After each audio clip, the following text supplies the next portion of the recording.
zona hip hop. En Nezahualcóyotl, desde hace años existe una cultura muy arraigada en los jóvenes de la localidad para apoderarse de los muros. La cultura del graffiti. En Neza, el graffiti tiene un fuerte contenido político, social y cultural, sobre todo en los espacios que se han dedicado para realizarlos, aunque otros son tomados de forma clandestina. A pesar de que la práctica no nació en Nezahualcóyotl, tuvo su apogeo con el nacimiento de los chavos banda, lo que llevó a que se convirtiera en un referente del oriente de la zona metropolitana. Debido a su importancia, el gobierno municipal convocó a los colectivos de grafiteros en Nezahualcóyotl para pintar murales en las paredes de las pirámides del ayuntamiento. Cabe destacar que en la localidad se realizó el Festival Internacional del Graffiti Meeting of Styles en 2012, mismo que se había realizado antes en Francia, Rusia, China, Alemania, Estados Unidos y Argentina. Hacer mi pueblo como ninguno, Neza número uno.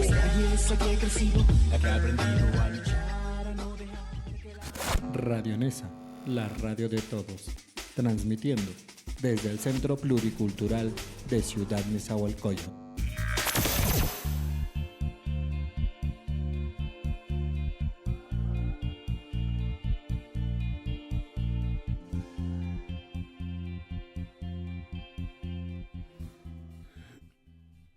Muy buenos días, amigos. Estamos transmitiendo desde Radio Neza, la radio de todos, esta mañana de miércoles, como todos los miércoles, en este espacio, su programa Mundo Enigma.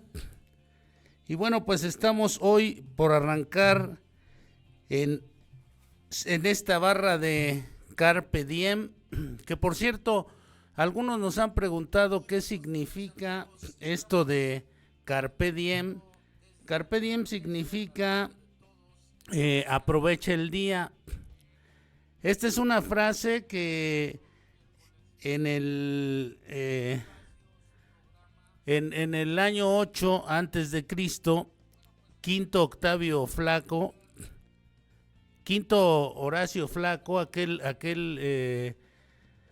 aquel poeta de la antigüedad, nos hizo esta aseveración de aprovechar el día a través de la frase de Carpe Diem, y que Walt Whitman, aquel famoso poeta inglés, recuperó en el poema Canto a mí mismo.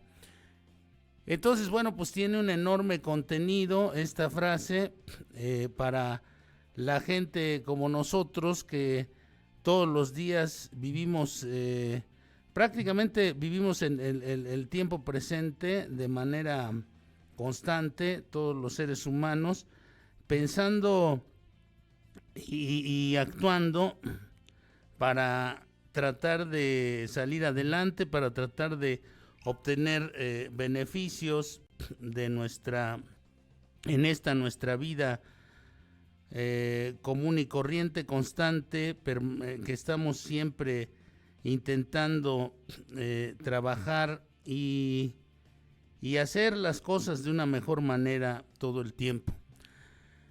Y bueno, hoy les traigo una parte de una investigación que se ha hecho. Vamos a hablar sobre las desapariciones misteriosas, las desapariciones de personas, que suceden muchas en el mundo. Seguramente usted ha escuchado en algún momento hablar de alguien que de repente desapareció como si se le hubiera tragado la tierra y que no volvió a ser visto por ninguna de las gentes con las que tenía algún vínculo en su día a día, en su diario vivir, en su estancia cotidiana en este mundo.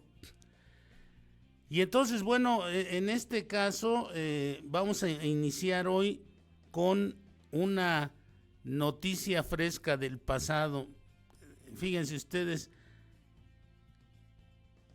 aparentemente, por las investigaciones antropológicas que se han hecho sobre el mundo prehispánico y la colonia y todas esas cosas, que constantemente surgen nuevas conclusiones. Podríamos pensar que La Llorona es de Ciudad Nezahualcóyotl, es de Neza La Llorona. Sí, lo que ustedes escuchan, amigos de Neza. Fíjense que en algún caso se había hablado de que La Llorona era una mujer de origen indígena, nativa de nuestro país, y que se había casado con un español y después había matado a sus hijos y después andaba llorando, penando por la muerte de sus hijos. Bueno, pues esto de La Llorona se ha cambiado ahora o se ha transformado a través de las investigaciones de uno de nuestros más grandes antropólogos, Eduardo Matos.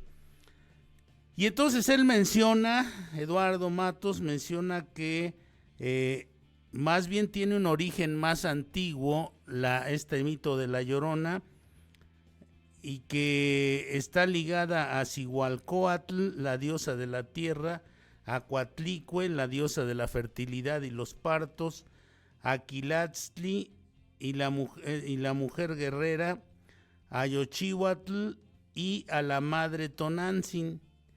Se dice que la madre Tonantzin, que era mitad serpiente, emergía de las aguas del lago de Texcoco, dice Eduardo Matos. El lago de Texcoco es parte de esta región de Neza, para llorar a sus hijos los aztecas durante el sexto presagio de la devastación de la cultura mexica. Sí, amigos, efectivamente, estas son las conclusiones a las que ha llegado en algún momento Eduardo Matos, de que, bueno, pues La Llorona salía a llorar el sexto presagio por la aniquilación de los aztecas después de que los conquistadores españoles la devastaron. Así es que es más antigua de lo que se pensaba la leyenda de La Llorona. Esta historia de la misteriosa mujer que deambulaba en dolor y horror, muchos cronistas españoles que llegaron a México, Tenochtitlan, hablan de que la leyenda de La Llorona es de origen prehispánico.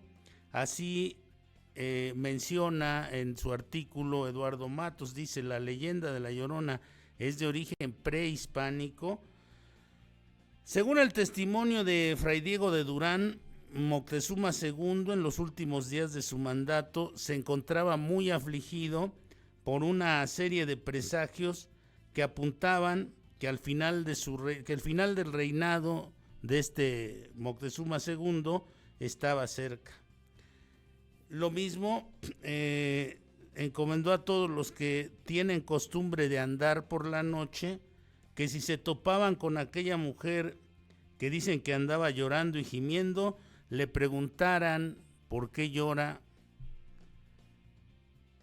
También los informantes náhuatl de Fray Bernardino de Sahagún le hablaron de esta leyenda, es decir, cuando ya los conquistadores se asentaron, los nativos les hablaban de la leyenda de La Llorona. No fue posterior a la llegada y a la colonización de Tenochtitlan, sino fue anterior a la colonización de Tenochtitlan. Fray Bernardino de Sahagún menciona que Zihualcóatl o Tonantzin era a quienes muchas veces se oía que lloraban y que iban gritando por la noche y andaban dando grandes gritos: pues ya tenemos que irnos lejos. Decían: hijos míos, ya tenemos que irnos lejos. Y a veces decían: hijos míos, ¿a dónde los llevaré? Ese era el grito de La Llorona en ese contexto de anterior a la colonización.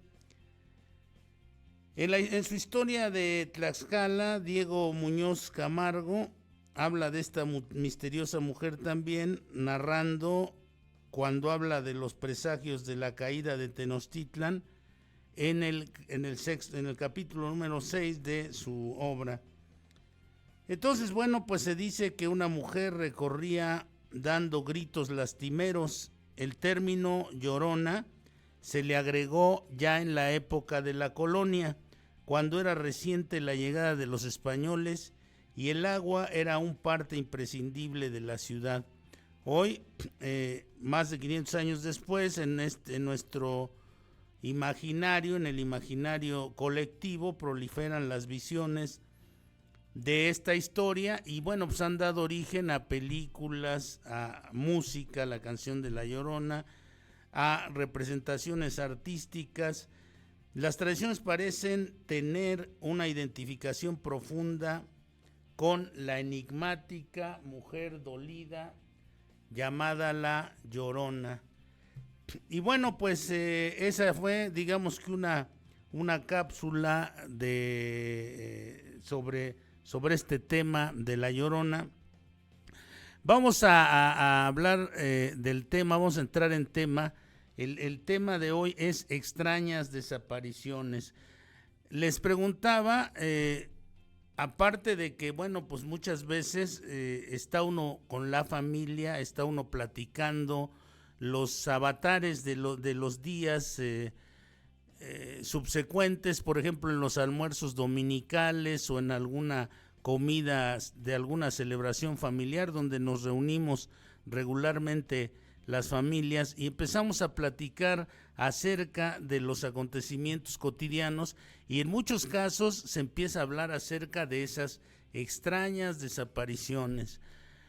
Yo recuerdo en una época, en mi infancia, escuchaba hace algún tiempo ya, escuchaba yo de personas que habían salido por una cajetilla de cigarros a comprar una cajetilla de cigarros y jamás se les había vuelto a ver, ¿no?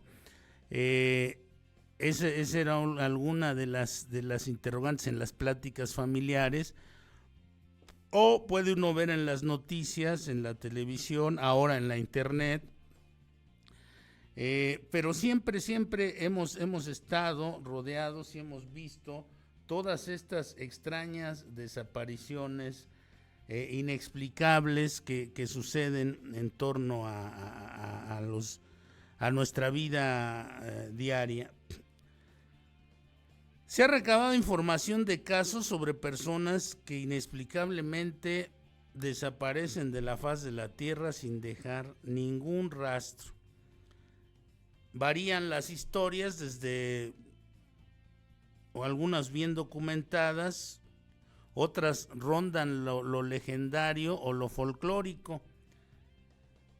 Todas ellas nos obligan a realizarnos una serie de preguntas. ¿Dónde están las personas desaparecidas? Portales del tiempo, otras dimensiones, son abducidos. Miren, hacia 1880, David Land, un campesino inglés, salió de su casa como todas las mañanas a hacer sus labores de la granja, del campo, y pasó en ese momento el juez de la localidad, lo saludó, el juez le contestó el saludo, la mujer y sus hijos, un par de niños, salieron a despedir a David Land. Él tomó el camino cotidiano, el camino diario hacia sus plantaciones, hacia sus deberes, que estaban dentro de cierto terreno, de cierto territorio, un territorio no muy grande. Comenzó a caminar y de repente, ante los ojos atónitos de la mujer y los hijos, David Land se esfumó. Es decir, no se volvió a saber de él. La mujer fue a dar aviso de lo que había sucedido. Se hicieron búsquedas se hicieron batidas de un lado a otro, buscando algún rastro de David Land, y David Land desapareció, se esfumó a la vista de su familia. Este testimonio está datado y está documentado en el año de 1880. Es como si usted viera salir de repente por la calle a su familiar, y unos metros más adelante, donde usted lo está viendo, se esfuma, se desaparece, se desvanece. Eso es algo que nunca se pudo explicar, nunca hubo una explicación ni coherente ni sensata, ni ninguna explicación de ningún tipo respecto a esta desaparición de David Land. Entonces la policía, pues buscó, intentaron encontrar de mil formas a este David Land, y nunca pudieron encontrarlo. Hablaron en diferentes momentos con diferentes personas, con gente que estaba cerca, con vecinos, y nadie pudo dar ninguna opinión, nadie pudo dar ninguna referencia, nadie pudo dar ningún dato acerca de esta desaparición de David Land. Y pues nos quedamos con esta desaparición de David Land. Vamos a regresar para analizar otros casos de desapariciones misteriosas. Regresamos en unos momentitos, vamos a un corte y ahorita volvemos. Estás escuchando Radio Nesa. Después del corte, regresamos.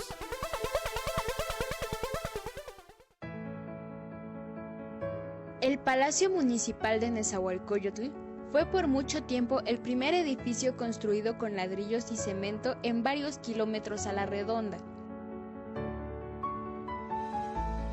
Era muy humilde y de apenas un piso. Entró en operación el 1 de enero de 1964, con Jorge Sáenz como primer edil de la localidad.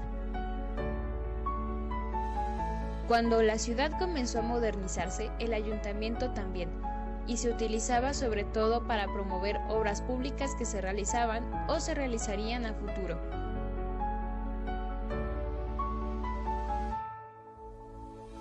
Además, para demostrar que Nezahualcóyotl iba progresando cada vez más, se realizaban espectáculos en la explanada del ayuntamiento.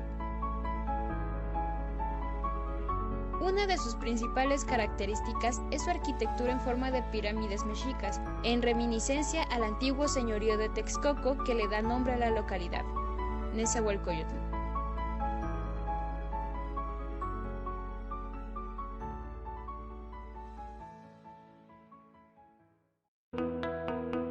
De seguro en algún momento escuchaste hablar de Zaragoza, como la avenida o el personaje histórico que aparecía en el billete de 500 pesos. Pero ¿qué hizo este hombre como para darle su nombre a ciudades, avenidas o aparecer en billetes de alta denominación? Ignacio Zaragoza fue un militar mexicano de ideas progresistas y su mayor triunfo fue la victoria épica obtenida en la Batalla de Puebla. Este conflicto armado ocurrió cuando Benito Juárez suspendió el pago de la deuda externa con las potencias europeas para poder reconstruir el país, y aunque Inglaterra y España lo aceptaron tras un diálogo, Francia invadió el territorio mexicano. Ante una guerra inminente contra uno de los mejores ejércitos de la época, Juárez se preparó y creó el Ejército de Oriente comandado por Ignacio Zaragoza para evitar que los franceses se apoderaran de la Ciudad de México. Fue gracias a sus estrategias que el 5 de mayo de 1862 los mexicanos lograron repeler al enemigo en 3 ocasiones, con un saldo de 500 bajas francesas contra apenas 100 mexicanos caídos en batalla. Por desgracia, Zaragoza falleció de una repentina fiebre tifoidea con apenas 33 años de edad el mes de septiembre, es decir, 4 meses después de su gran victoria.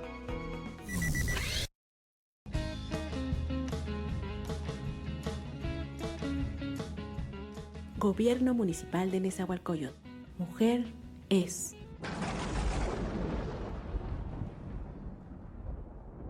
Somos las nietas de las brujas que no pudieron quemar.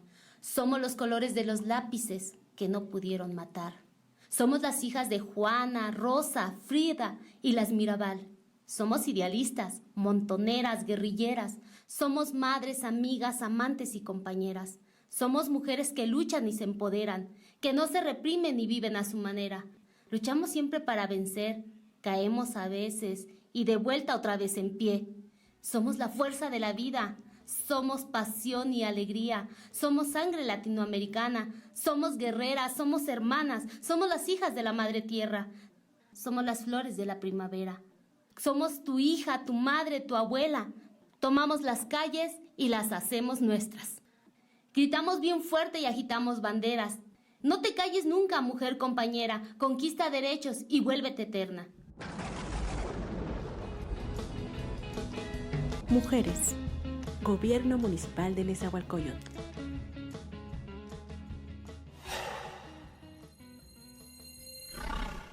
www.radionesa.gov.mx. Visita nuestro portal y conoce nuestra programación. Entérate de eventos, conciertos, lugares y disfruta de promociones, regalos y mucho más. Conéctate y escucha Radio Nesa. www.radio.nesa.gov.mx. La radio de todos.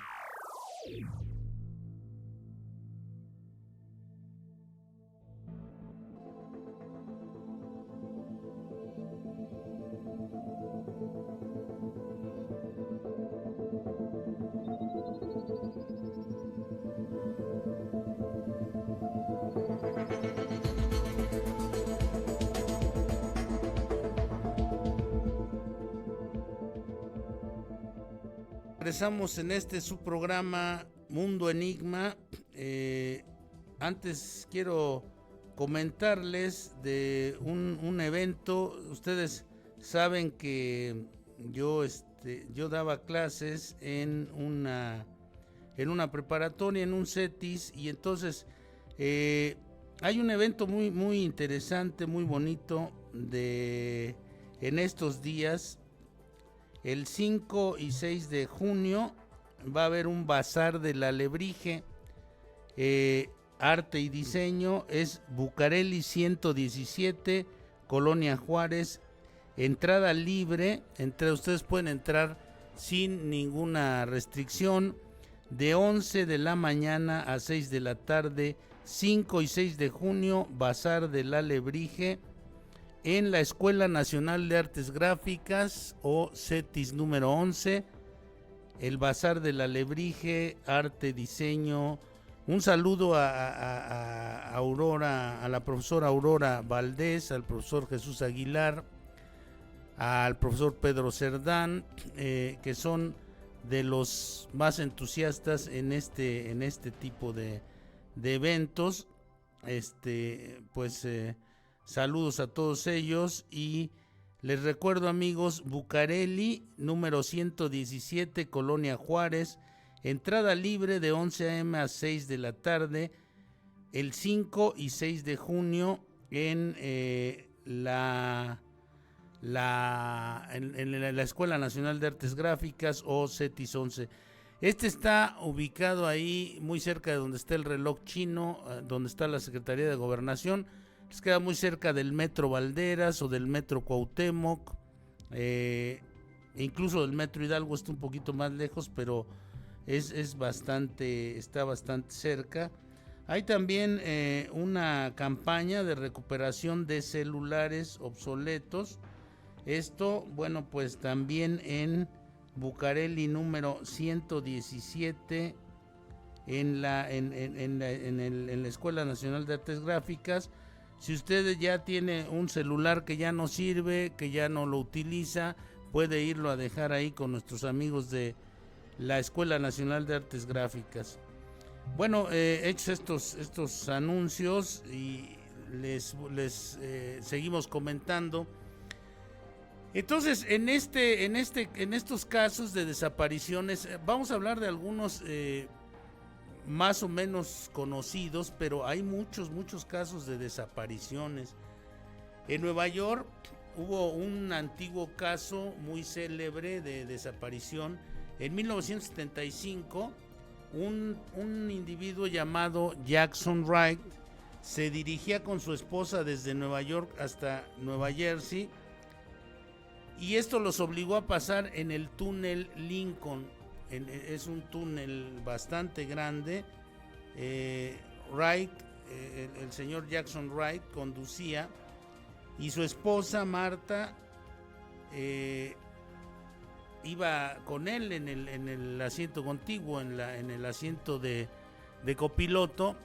Resulta que los vidrios se empañaron, iban atravesando, era una tarde bastante fría y un poco brumosa, y entonces se orillaron. Se bajó el señor a limpiar un poco el parabrisas, porque ponían el defroster y no se iba bueno, se empañó por dentro y por fuera, la visibilidad era bastante difícil. La señora se bajó y se ofreció a limpiar, le dijo que iba a limpiar el medallón trasero, y resulta que en unos segundos, un par de minutos, quizá 1 minuto, 2 minutos, el señor Jackson volteó y su esposa ya no estaba. La empezó a buscar por ahí y no la encontró. Llamaron a la policía, buscaron por todos lados, y la señora Wright no apareció. ¿Dónde quedó? ¿Qué sucedió con ella? La policía en algunos momentos tuvo la sospecha de que pudiera haber sido aniquilada o asesinada por su propio esposo, pero nunca encontraron ningún indicio de violencia, no encontraron ningún rastro de sangre, no encontraron nada que pudiera indicar que la señora había sido ejecutada por su propio marido y que la había desaparecido. Simple y sencillamente, este señor Jackson Wright narró una y otra vez la historia sin ninguna contradicción, sin ninguna equivocación, y esto hizo que pues lo dejasen en libertad y que siguieran buscando a la señora. Caso inexplicable que jamás volvieron a encontrar o a saber de la señora Martha Wright. En Alaska están acostumbrados a las desapariciones. Cada año desaparecen alrededor de 3,000 personas. Se esfuman en esa península. Una cifra más llamativa si tenemos en cuenta que en ella viven alrededor de o cerca de 750,000 personas, 3/4 millón de gentes, según los últimos censos. En muchos casos las personas aparecen vivas o muertas. Muchos exploradores y suicidas se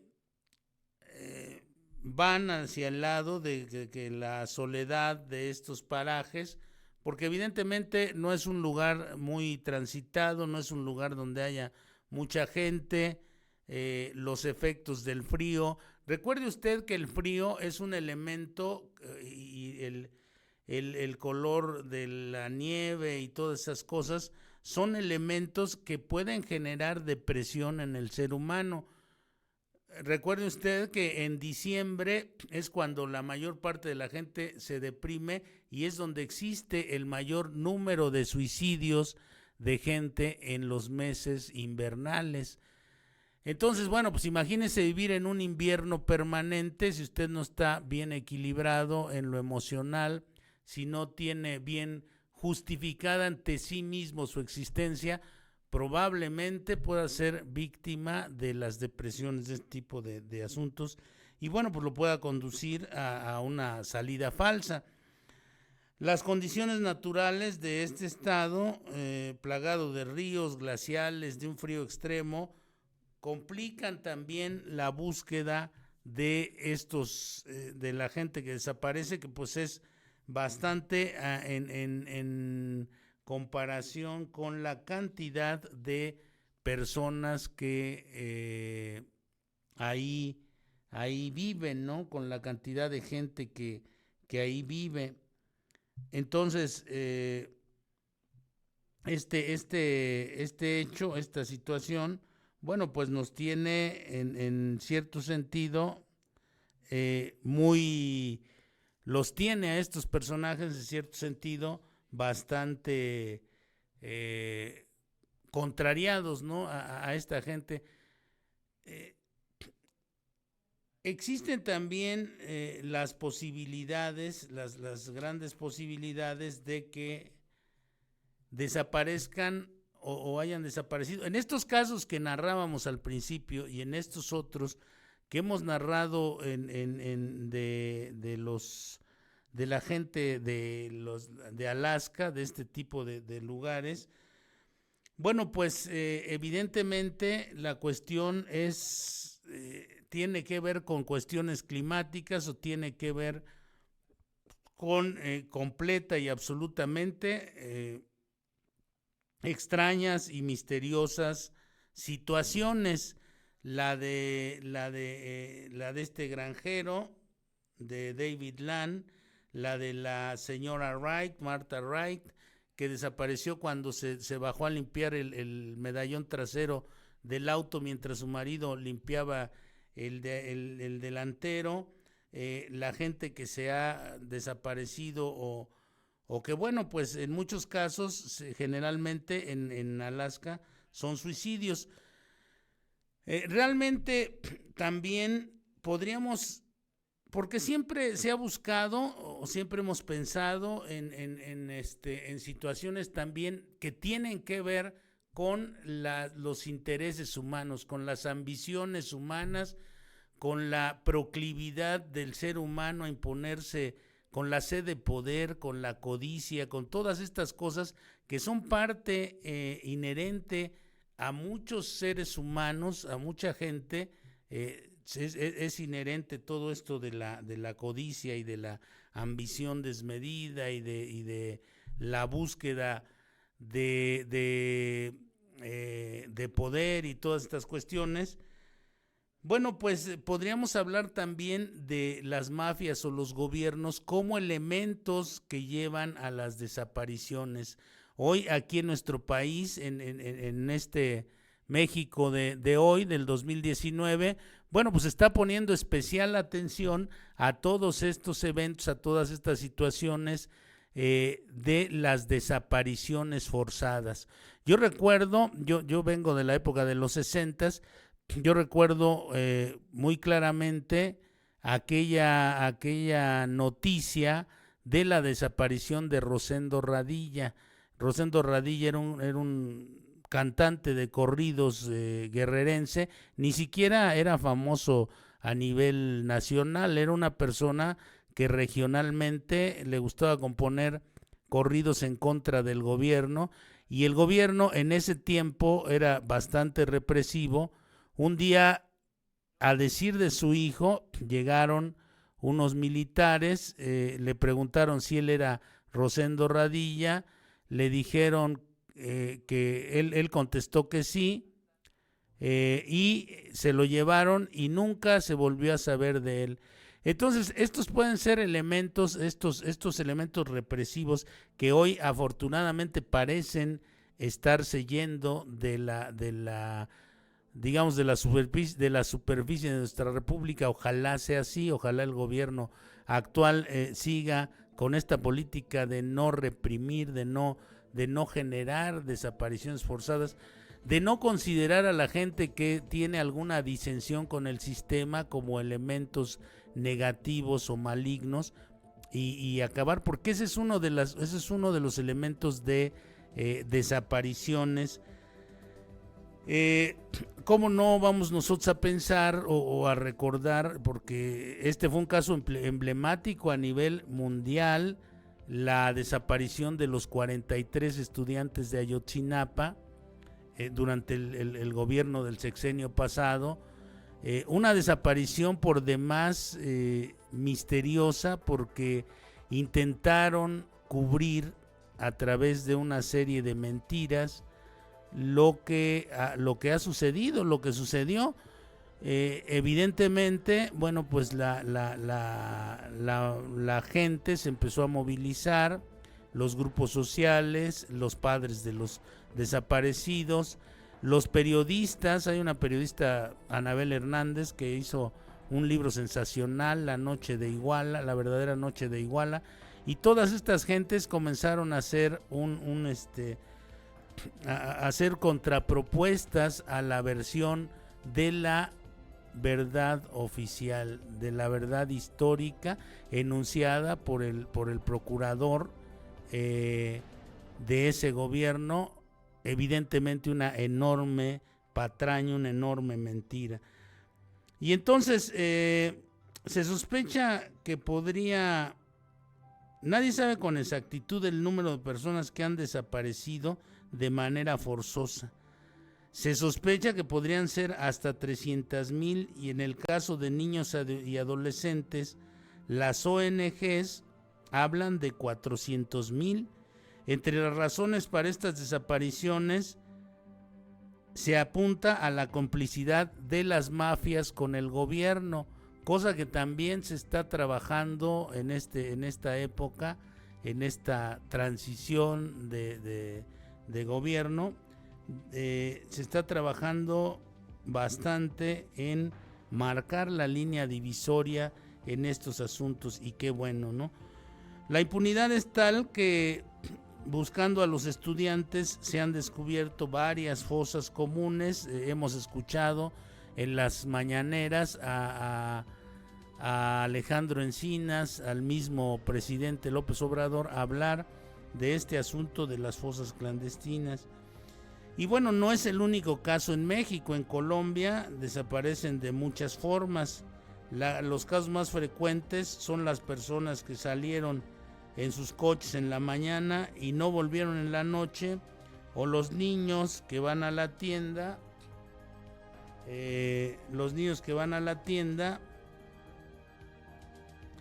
y no regresan de las tiendas, o los pequeños son dejados solos en sus casas porque los padres trabajan y no los hallan de regreso. Entonces, bueno, pues todas esas cosas, todos esos elementos, por ejemplo, en el caso de de los colombianos, es algo muy común, es algo muy cotidiano. Fíjense ustedes que desaparecen alrededor de 34 personas diarias. Es una cifra bastante alta. Desaparecen alrededor de 34 personas diarias. Es decir, todos los días hay un gran número de gente desaparecida. Más de 10,000 personas desaparecen en España cada año sin ninguna causa aparente. Esto es 34 personas por día.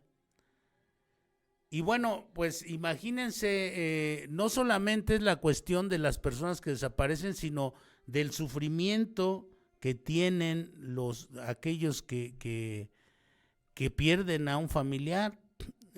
Por mucho que usted o yo o cualquiera de nosotros no tenga buenas relaciones con los familiares y esas cosas, por mucho que sucedan estas cuestiones, la desaparición de alguien es un evento bastante enigmático, y recuerde que lo que no podemos explicar nosotros nos parece bastante difícil de digerir, ¿no? Aquello que no tiene explicación nos parece algo muy difícil de digerir, y además se queda con la duda y con la incertidumbre de estas cosas, ¿no? Mucha gente parece haber desaparecido, como el caso que hemos tocado en algunos de los programas ya anteriores. Hemos tocado el caso de Jacobo Grinberg. Jacobo Grinberg, aquel gran científico mexicano que hoy se está revalorando su trabajo. Hicimos un programa entrevistando a Mira Valle, una de sus asistentes, Este doctor desapareció sin dejar rastro alguno en 1994. Vamos a un corte y regresamos para concluir esta emisión de Mundo Enigma. Estás escuchando Radio Nesa. Después del corte, regresamos.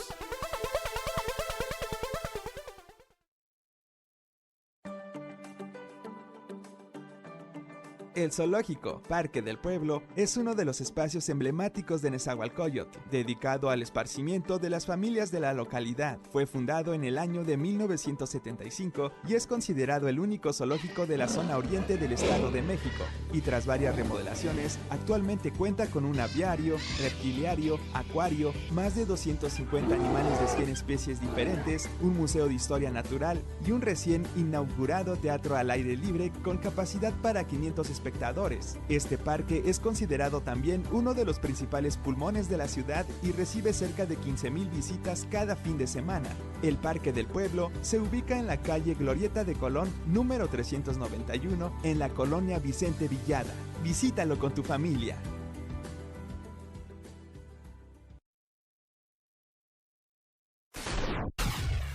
Transmitiendo en vivo desde el Centro Pluricultural de Nezahualcóyotl, amplificando las ideas e incluyendo todas las voces. Radio Nesa, la radio de todos.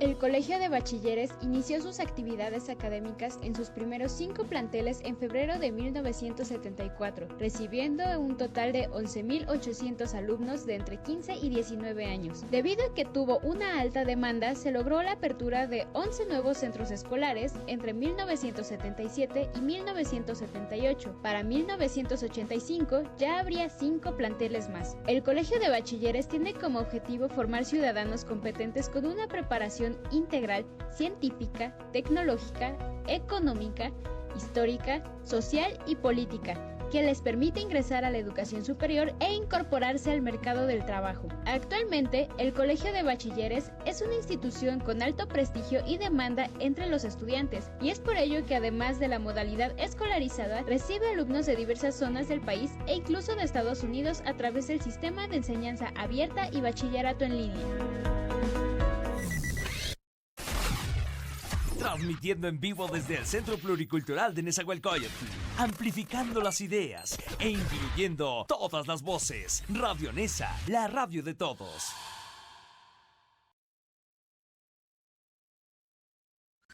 Radio Nesa, la radio de todos. Transmitiendo desde el Centro Pluricultural de Ciudad Nezahualcóyotl.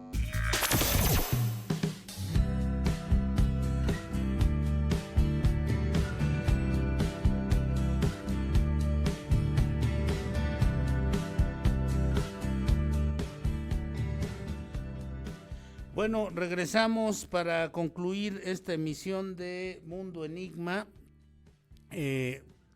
Estábamos hablando de estas grandes catástrofes, pudiese considerarse que es un cataclismo, un gran cataclismo, las desapariciones humanas, las desapariciones de seres humanos, no por causas naturales, digamos, por causas relacionadas con accidentes o con muertes naturales o todo este tipo de asuntos, sino relacionadas más bien con lo que son las desapariciones dadas a través de lo que son desapariciones dadas a través de causas inexplicadas, causas inexplicables. De 2007 a 2011, 2012, se recibieron en España más de 72,000 denuncias de gente desaparecida. Cerca de 48,000 eran ciudadanos de esa nacionalidad, eran ciudadanos españoles. Y bueno, pues muchas de las desapariciones correspondían a jóvenes menores de 18 años. muchas veces se piensa que era por alguna locura amorosa, por alguna cuestión de rebeldía en esas edades, en contra de sus progenitores y todas esas cosas, pero no, pues en la mayor parte de los casos esto puede no ser cierto. No todos los casos tienen que ver con eso. También pudiésemos pensar otra de las posibilidades, la más enigmática, la más misteriosa, son las abducciones. Hay miles de denuncias hechas por personas que afirman haber sido raptados, que afirman haber sido abducidos por seres extraterrestres, ¿sí? Uno puede pensar que esto no es cierto, pero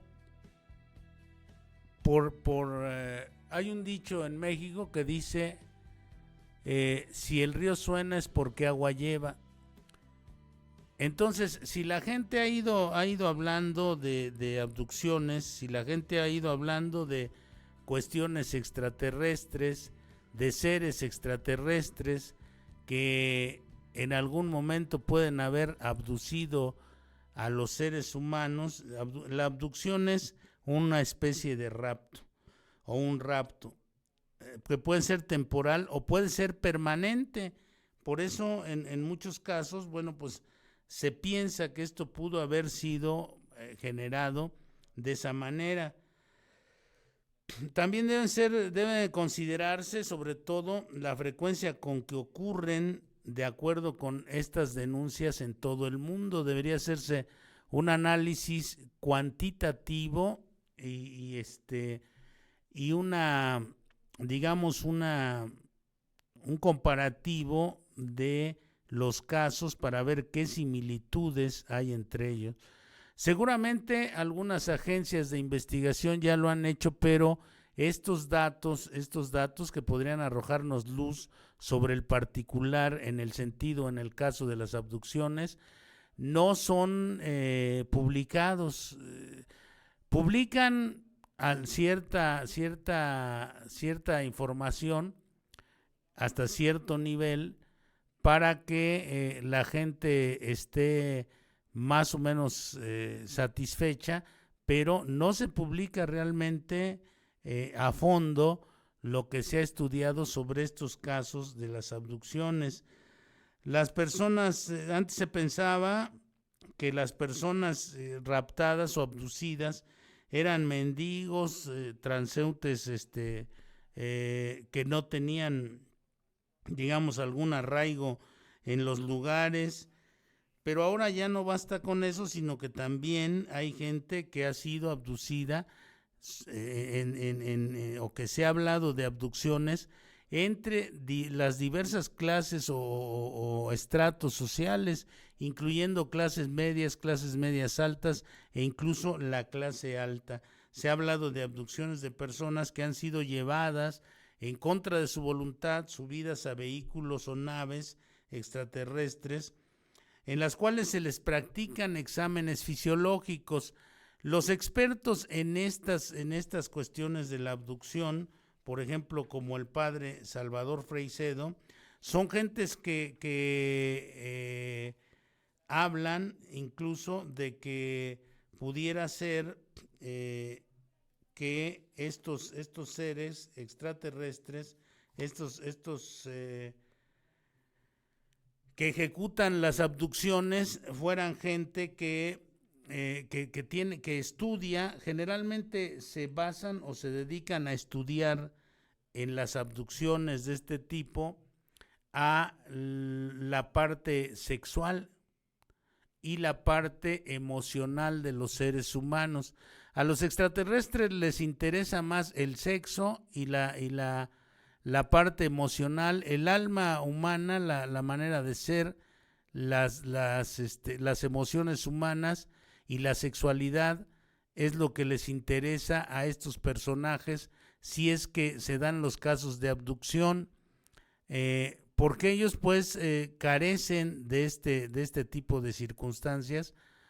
Ellos carecen de estas cosas y bueno, pues vienen a estudiar cómo nos reproducimos, vienen a estudiar cómo nos relacionamos emocionalmente.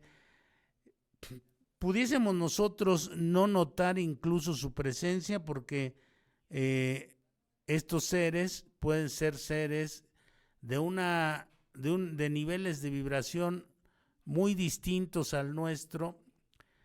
Son entidades, digamos, que pueden habitar en mundos más sutiles que el material en el que vivimos nosotros. Y bueno, pues esto ha crecido mucho. Hay un doctor, Conrado Malanga, que yo les recomiendo que vean algunos de sus videos, que explica, por ejemplo, cómo esta clase de parásitos mentales o de seres, de entidades, toman desde la parte mental el control sobre los seres humanos, y esto podría ser también una forma de abducción que indudablemente puede generar la desaparición de alguien. Si a ustedes empezaran a controlarlos mentalmente y a conducirlos hacia un voladero, bueno, pues y a hacer que se aventaran del voladero, probablemente tardarían mucho en encontrar el cuerpo y todo este tipo de cosas, que podría ser una de las formas de control, de abducción, además de aquellas que nos han mencionado de cuando extraen los cuerpos y los suben a naves espaciales, donde los donde revisan los genitales, donde revisan donde hacen algunas pruebas con la mente y los sentimientos humanos. No sabemos, desgraciadamente, qué características tienen las pruebas que estos personajes hacen, o al menos yo no lo sé. Yo he escuchado casos, he escuchado narraciones, la famosa cinta McPherson, aquella donde toda una familia resultó abducida. Todas estas cosas han sido un misterio constante, un misterio inenarrable para nosotros en este tiempo, para estos seres humanos somos nosotros. Estos sucesos dejan de ser algo trivial y pasan a convertirse en objeto de estudio, en que distintos medios de comunicación traten de encontrar alguna verdad y puedan hablar sobre el tema, compartir el tema. Es así como diferentes personalidades del ámbito se refieren al tema de las abducciones. Digamos, por mencionar algunos, los programas de Jaime Maussan, que es también ya un personaje muy avesado en todas estas cuestiones, es un personaje pues emblemático aquí en México de todas estas cuestiones de los extraterrestres y todas estas cosas. Busca también pues encontrar alguna explicación, algunas explicaciones o algunas pruebas, testimonios de todo esto. Si usted tiene alguna historia que contarnos respecto a desapariciones, respecto a abducciones de seres extraterrestres, a alguna desaparición extraña de un vecino, un conocido, un amigo, un familiar, mándenos un WhatsApp al 55 49 25 89 53, 55 49 25 89 53, repito, 55 49 25 89 53, para contarnos su historia, y con gusto nosotros la mencionaremos en su programa Mundo Enigma. Como nos gustaría que participe con nosotros en el programa, en este sentido, que nos ayuden mandándonos su historia respecto a esto de las abducciones o las desapariciones de seres queridos, familiares o amigos. Un periodista del diario Star dice que los extraterrestres raptan cada año a unas 10,000 personas y la cosa se está poniendo peor a medida que necesitan más gente para sus trabajos. Recuerde aquella teoría, pudiéramos decir, o aquellos testimonios, aquellos descubrimientos de las tablillas de los Anunnaki, todo este tipo de cuestiones, donde dice que a los seres humanos se les esclavizaba aquí en su propia tierra, se nos esclavizaba para realizar trabajos, para conseguir oro, convertirlo en oro monoatómico, que este era un alimento para potenciar y darles mayor tiempo de vida a los Anunnaki. Entonces, bueno, pues aquí se habla también, este reportero de Henry Weber dice que se raptan alrededor de 10,000 personas y que cada vez va siendo mayor. Hay muchos niños que desaparecen para siempre, adultos que viajan a miles de millas sin ser conscientes de ello, vehículos que se desvían de su trayectoria ante la impotencia de sus conductores, personas que avisan que van para la casa y nunca llegan. Todo esto, toda esta fenomenología nos indica que algo raro hay detrás de los hechos. El asunto es que los archivos policiales son muy fríos, se amontonan miles de fichas con nombres y detalles de las extrañas desapariciones que hay en este mundo y la existencia de estos archivos nos recuerda que un fenómeno muy enigmático amenaza todos los días a los seres humanos. Es decir, las desapariciones son algo que siempre está ahí, presente y que amenaza, que es una amenaza para nuestra humanidad. Una amenaza que no se percibe, que es muy peligrosa y que solo se empieza a hablar de ella cuando nos hemos convertido en víctimas de ello, desgraciadamente. Entonces, bueno, pues ha habido ya muchos casos de desapariciones, no solamente en esta época, sino si nosotros consultáramos en el tema bíblico, la Biblia habla de, por ejemplo, el profeta Elías, este profeta que junto con Moisés y con